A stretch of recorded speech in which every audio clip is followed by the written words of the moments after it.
자, 역사를 가장 역사답게 가르친다고 자부하는 황현필입니다. PD님 여기서부터요. 지금 우리 미군정부터 지금 공부했고 쭉 이렇게 한국전쟁 했고 이승만 정권 끝내고 장면 내각 박정희 군정 그리고 박정희 정권까지 왔고 지난 시간에 71년 대선에서 박정희가 김대중에게 고전했다는 말씀 드렸습니다. 그리고 72년부터 갑자기 유신이라고 이렇게 끊어놨는데 무슨 말이냐. 71년 대선에서 박정희가 고전한 것도 있지만 69년에 닉슨 독트린, 여러분 69년 닉슨 독트린 이거는 뭐 우리 한국사는 아니지만 냉전 체제 완화 대탕트입니다. 69년에 이런 것들을 배경으로 해가지고 물론 또 71년에 통일 파트에서 7.4남북 공동성명 강조할 때 71년에 남북 적십자 회담이 처음 열렸다 이런 이야기 할 거예요. 통일에서 7.4남북 공동성명이 너무너무 중요하기 때문에. 근데 일단 여기서 7.4남북 공동성명이 72년에 체결됩니다. 이거 진짜 중요하거든요. 통일 파트 가면. 그래서 통일 분위기가 딱 조성돼요. 조성시켜놓고 이제 이 내용은 통일에서 이야기합니다. 남한에서 박정희는 지금 현재 69년에 삼성 개헌해놓고 나서 이때 대선 나와서 한 번 더 대통령을 할 수 있게 되면 대통령의 임기가 75년에 끝나야 됩니다. 그렇잖아요. 4년 중임인데 한 번 더 하니까 75년이 끝나야 되는데 박정희가 지금 7.4남북 공동성명 이후에 남북조절위원회 막 이런 게 설치되면서 통일 분위기가 완전히 조성되고 있는데 내 임기가 3년밖에 안 남았다. 그러면 통일 작업한 데 있어서 대통령이 혹시나 바뀌게 되면 저 김일성 감당할 수 있겠냐. 내가 조금 더 할게. 통일할 때까지만. 헌법 좀 뜯어 고칠 테니까 이해했죠. 그게 여러분 7차 개헌이고 유신헌법입니다. 7.4남북 공동성명 직후에 7차 개헌합니다. 이 7차 개헌에 입각하면 그냥 한마디로 이야기하면 초강력 대통령을 만드는 개헌이라고 생각하시면 되는데 대통령을요 지금까지 직선제였잖아. 여기 5차에서 직선제로 바꿨잖아. 의원내각제인데 직선제로 바꾸고 나서 삼성개헌하고 그런데 갑자기 직선제가 아니라 대통령을 어디서 선출해요? 이 단어 진짜 시험에 잘 나옵니다. 통일, 주체, 국민회의. 한번 질문 들어갈게요. 박정희 군정 때는 뭐가 만들어졌습니까? 국가 재건 최고회의. 통일, 주체, 국민회의에서 체육관에 5,000명 정도 선거인단들 모아놓고 공화당 후보 박정희 한 명 나가가지고 찬반 투표하는 거죠. 박정희 이름 쓰면 되는 거예요. 근데 실제로 대략 한 2,500표 중에 2표 무효표가 나왔다고 합니다. 한 사람이 박정희하고 쓴 거야. 그리고 한 사람이 이름을 안 쓴 거야. 만약에 이 사람은 진짜 한글을 몰랐을까요? 아니면 민주화 투사일까요? 그래서 박정희가 당선이 되는데 중요한 건 이 통일주 국민회의에서 대통령의 임기를 몇 년짜리 뽑냐면 6년짜리 대통령을 뽑는 겁니다. 그러니까 72년에 다시 대통령이 돼가지고 6년짜리 대통령을 하는 거예요. 박정희 대통령 몇 번 하나 보세요. 한 번, 두 번, 헌법도 저 세 번. 72년에 유신헌법 만들어 놓고 다시 취임식 했을 때 전 세계가 왕따 났다는 거 알고 계십니까?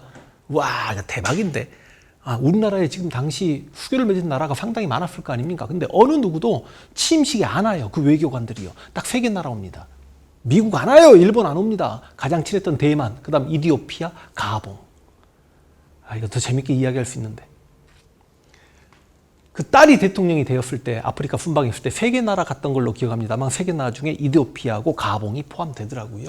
야, 진짜 효심 대단하더라고. 통일주체 국민회의에서 6년짜리 대통령을 선출합니다. 그리고 대통령이 초헌법적 권한을 갖는데요. 일단 입법권이 굉장히 강해집니다. 국회 해산권을 가지고 있어요. 만약에 여러분 몇 년 전에 국회 해산권이 있었더라면 대통령이 탄핵되거나 그런 일이 없었을 겁니다. 근데 생각보다 국회 해산권은 많이 시험에 안 나오고 국회의원 3분의 1을 대통령이 임명합니다. 그걸 뭐라고 이야기하냐면 유신정우회라고 이야기합니다. 그러니까 대박이죠. 그 유신 대통령에 의해 선출된 국회의원을 유신정우회, 국회의원 3분의 1을 임명한다고요.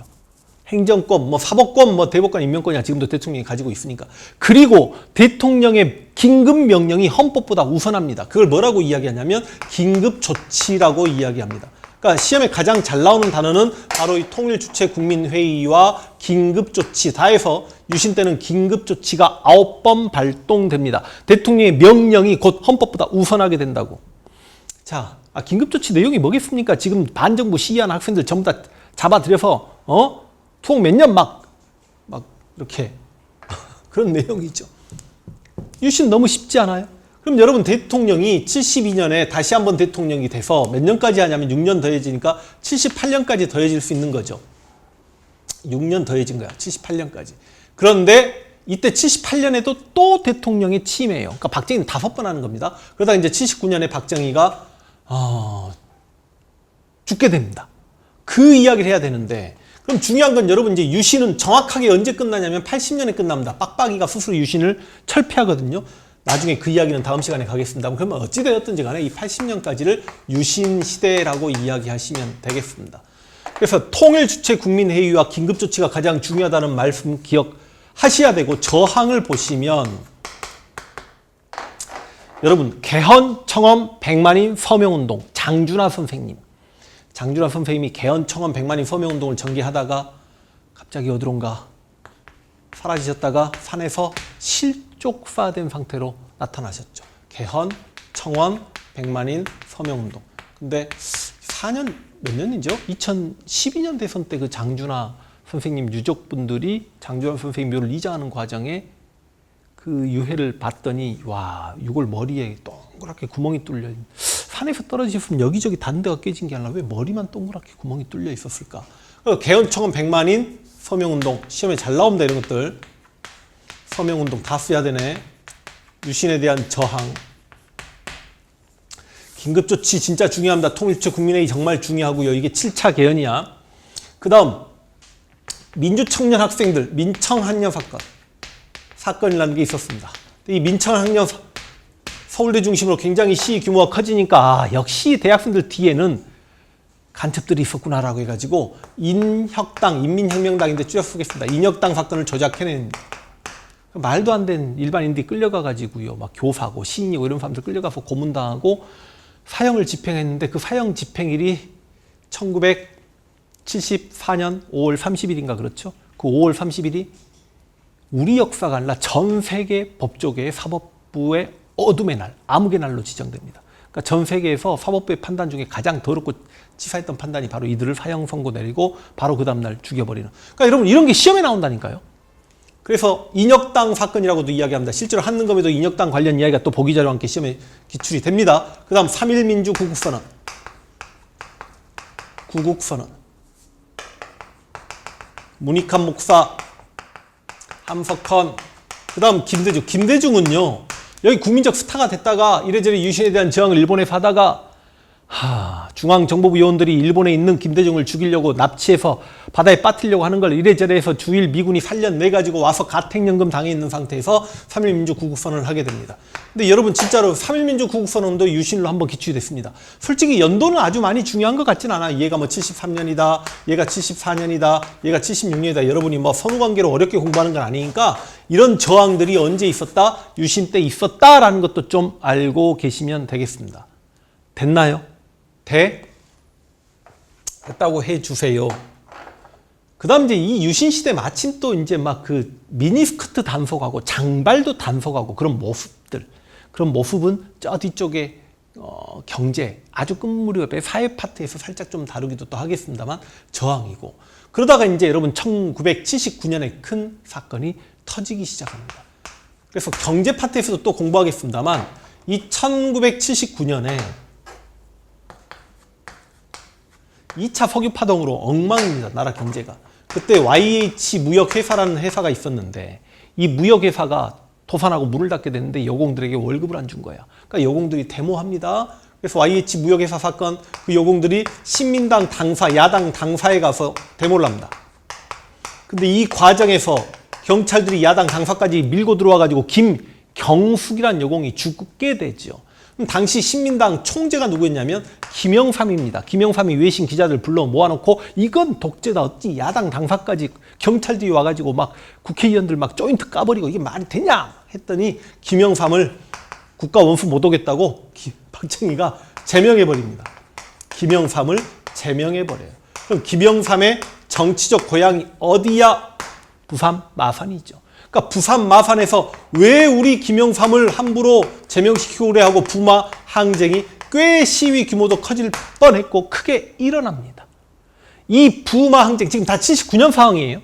부마 항쟁이 한창일 때 박정희가 시위에 당하는 12.16 사태가 있었습니다. 박정희가 죽었기 때문에 이제 야 그래도 민주시대가 열리겠구나라는 일종의 기대감이 있었는데 서울에서 이상한 빛이 비춰지기 시작합니다. 사람 머리에서 나오는 빛이었어요. 반짝반짝. 뭐야? 12, 12. 신군부 구태타 빡빡이의 등장까지. 이 79년 상황, 특히 부마항쟁 같은 경우도 역시 한능검에 기출된 적이 있고 이게 79년 상황인 거 알고 계셔야 되고 정답으로 이런 게 김영삼의 제명이 배경이었다. 이런 게 정답되기도 하고 YH 무역회사 사건 딱 주면서 시기상황 물어보기도 하고 유신시대, 광주 대단지 사건 이런 것들은 나중에 조금 사회사에서 언급될 것 같기도 하고 그러니까 광주 대단지, 지금 성남 쪽 그 서울에 살던 사람들을 갑자기 광주 지역으로 밀어내버리는 막 그런 사건도 있었고요. 하여간 막 두발 단속합니다.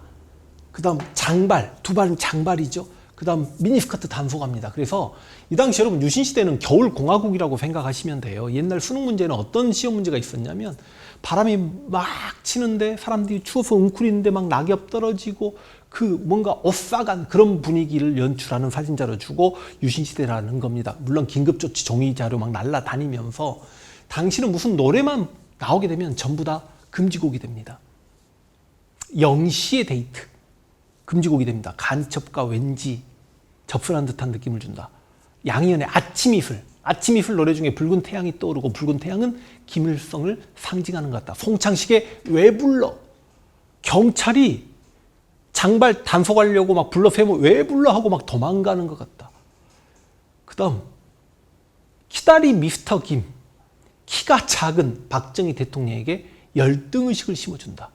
뭐 그건 너 막 그런 노래 있잖아요. 그게 막 또 박정희를 하여간 그래서 말도 안 되게 그런 고래사냥, 태페풍조 조장한다. 그래서 전부 다 이런 것들이 금지곡이 되고 또 영화도 나오면 상영 금지가 됐던 그런 시기가 바로 겨울공화국 유신시대라고 생각하시면 되겠습니다. 문제 풀어보겠습니다. 323페이지 가가 시행된 시기 모습. 누구누구 씨는 유신체제를 비판했다가 먹과 방공법을 위반한 혐의로 유죄를 선고받았고 복역했다. 그럼 가는 왠지 긴급조치가 아닐까요? 그는 2009년에 재심을 청구했고 2010년에 대법원에서 무죄를 선고받았고 이런 내용이 막 나옵니다. 아 그리고 네 번째 줄에 유신 헌법상의 발동 요건조차 갖추지 않았고 막 이런 내용이 나오기 때문에 가가 시행되던 시기는 유신 때입니다. 유신의 시기 모습. 설마 거리에서 장발을 단속하는 경찰이 정답? 와 이게 역시 한능검이 이게 수험항서에는 이런 게 정답되지는 않거든요. 나머지가 이제 유신이 아닌 거 봐야 됩니다. 발췌개헌 완벽하죠. 여러분 수십 년 차이가 나잖아. 1차 개헌 발췌하여 직선제개헌을 통과시켰다. 금융실명제 경제에서 공부하겠습니다만 이거 김영삼 정권인 거 거의 대부분 알고 계시지 않습니까? 이해 가겠습니다. 금융실명제부터 시작해서 OECD 가입하고 WTO 가입하고 IMF까지 전부 다 김영삼 정권이라는 거 공부하게 됩니다. 교복 자유화 조치 이게 여러분 이게 빡빡이에요. 빡빡이가요. 교복 자유화, 두발 자유화, 해외여행 자유화, 통행금지도 여기 통행금지 있었거든요. 통행금지도 해제시키고요. 해외여행도 자유화시키고요. 엄청나게 막 우리에게 자유를 선물해 줍니다. 빡빡이가요. 그래서 그거고요. 반민족행위 특별조사위원회. 이거 이제 이거 완전히 앞이니까. 그렇죠? 그래서 정답은 거리에서 장발과 미니스커트 단속하는 경찰. 이게 바로 유신 때였습니다. 혹여나 막 그 학생들이 교련복 입고 학교 등교하고 막 그럼 다 또 유신 때라고 보셔도 맞는 것 같고요. 그래서 일단 유신 시기 문제 이렇게 쉽게 출제될 수 있다 하는 말씀 드리겠고 다음 시간에 다시 이제 12.12 이야기부터 시작해서 5.18 광주 민주화 운동을 한강으로 하면 지금처럼 스피드 있게 하면 94강은 아주 빠르게 끝낼 수도 있겠습니다. 93강 이렇게 마무리합니다.